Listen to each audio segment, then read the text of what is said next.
Hello you sexy beasts and welcome back to War Thunder. As you can see by the Japanese tank that you're currently seeing on the screen, we are indeed on the 1.65 dev server.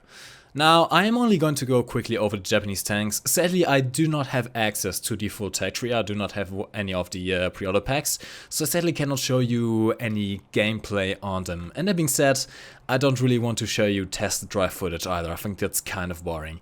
That being said, we are going to present a couple of outliners here. I'm going to talk a little bit about my theories about how the Japanese tech tree is going to play, according to the stats that I've seen of some of the tanks, and, well, some very weird examples.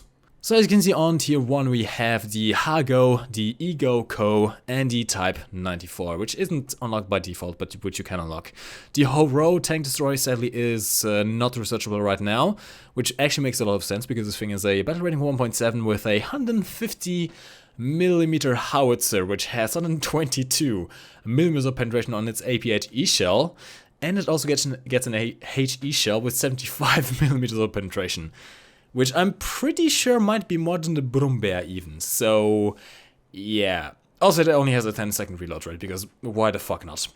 This thing is not going to stay as it is. Keep in mind this is the dev server, stats are not set in stone, battle ratings are not set in stone, and I have a feeling that most of these vehicles will have to have a good hard look taken at them and rebalance the whole thing.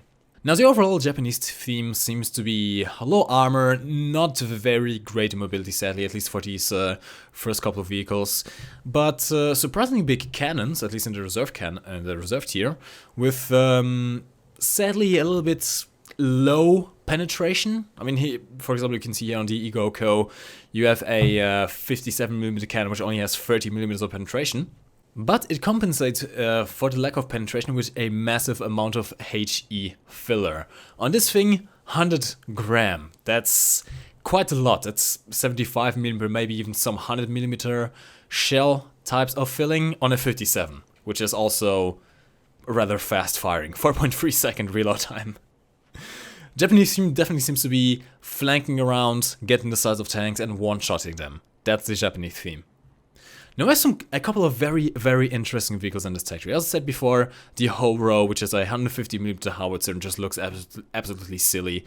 It has, okay, it's only a tier 1, it's not really expected to have too much armor, especially since it is a tank destroyer. What it does have is 5 crew, so it should be able to survive the first shot, especially against solid shots. But yeah, the cannon is, it's scary. It is definitely scary. That being said, it also has a very low muzzle velocity, only really beaten by the Brumbeer. Now the mid-tiers over here, for example, the Chiri 2, if I'm not mistaken, yes. The Chiri 2 has actually 2 cannons. This is a medium tank at battle rating 5.0 currently. I don't know if this reload rate is supposed to be like it is, 32 seconds for a 75mm cannon. This cannon actually does have a nice penetration amount, but a very mediocre to low explosive filler. However, it does have a 37mm cannon mounted on the hull, so you can actually fire both at the same time, which is, you know, something nice to have. At the higher tiers, you tend to see a lot of American tanks. Starting actually right at tier 3, you have the M24, you have an M4A3, you have the M41, and you have... where is it? Actually, that's about it, really. Oh no, you do have the M42 Duster, so that's at least 4 American tanks already in here. Now, this one is very interesting because this is the first of its kind in War Thunder, and sadly I wish I could test drive this thing, but I'm going to show you something. This is something you've never seen in War Thunder before. Yes, these are not just any cannons, these are recoilless rifles. They are kind of like rocket launchers, but not quite. These are 106mm These are 106mm recoilless rifles, which have a reload rate of 13 seconds. Now, this is probably per gun, but since you do have 2 guns, which I find rather interesting, you can fight them pretty quickly. Now, of course, this thing has barely any armor. It's actually completely open over on this side. As you can see, the commander, which acts as the gunner, is actually completely vulnerable to machine gun fire. That being said, though, these steel plates over here are about 100mm thick, which is not too bad, but not too good either. Now, the ammo is what is really interesting about this thing. These shall I call them shells? I'm just not sure if they are shells, if they are rockets. But look at the penetration. Now, whilst they do have a very low muzzle velocity, since they are not really fired out of a proper cannon, and most of the, well, not most, but a big part of the force that is used to propel them is also used to counteract the recoil, hence recoilless rifle, the muzzle velocity is not that great. But look at the penetration, 300mm on a heat shell. This is, at 6.7, huge. This thing can penetrate anything. Can even go up against some top tier tanks. And it even gets a HESH shell with 145mm of penetration.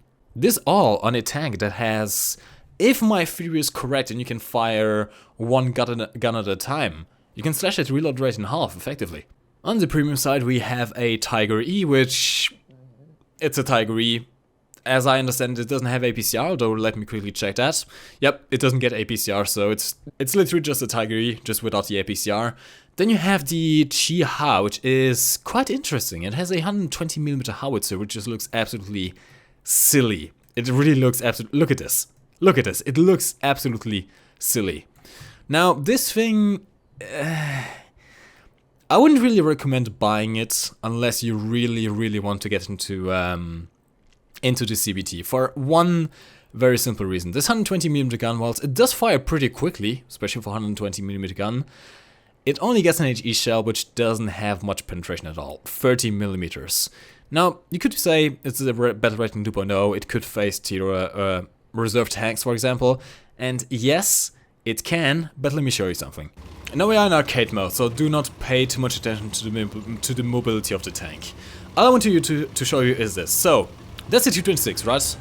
Now, against a reserve tank, this cannon is indeed quite powerful. But as you can see, the muzzle velocity is rather low, only 290 meters per second. That's not very good whatsoever. Long range shots are going to be a challenge in this thing. That being said, it does have a nice reload rate, as I said before. Now, the problem arises when you face something that has more than 30mm of armor. That's the T-34 up front. That thing has 45mm of side armor, and as you can see, shooting onto the side does nothing really. We blew a side optic off, but nothing happens. But that's not really a problem, right? With HE shells, normally you aim for other parts, like, for example, splattering the shell down into the engine compartment, or even shooting from below the tank. Yeah, it doesn't really work. Now, I am pretty sure that that T-34 does not have more than 40mm of top armor. However... Okay, now in this case it did actually damage the engine just enough to set it on fire, but in most cases that I've observed, it doesn't really do anything. This shell doesn't seem to have much penetration, as I can exemplify by shooting under the tank, which is normally something that you use a lot with howitzers.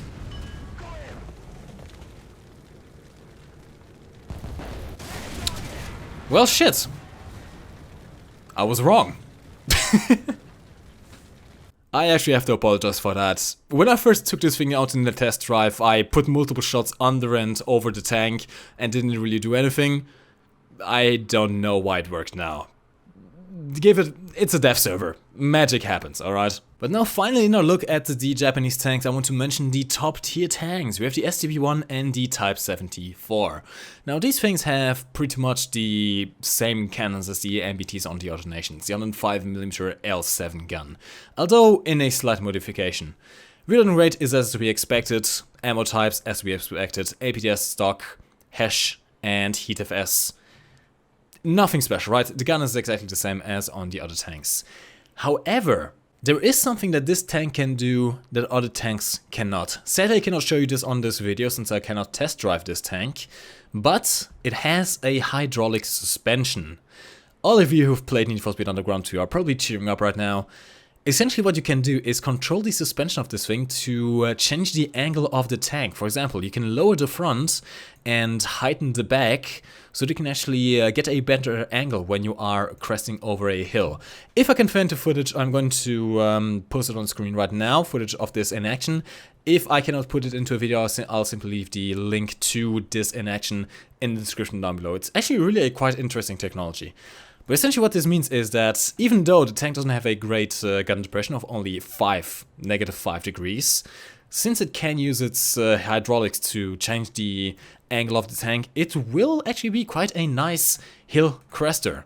That being said, armor is not too bad, although this flat part is kind of bad. Upper side is actually, holy shit, this is very good. Look at this, god damn, this thing can bounce anything up here. And on the sides, given the nice angling, it's also quite nice. So the turret is not the worst around.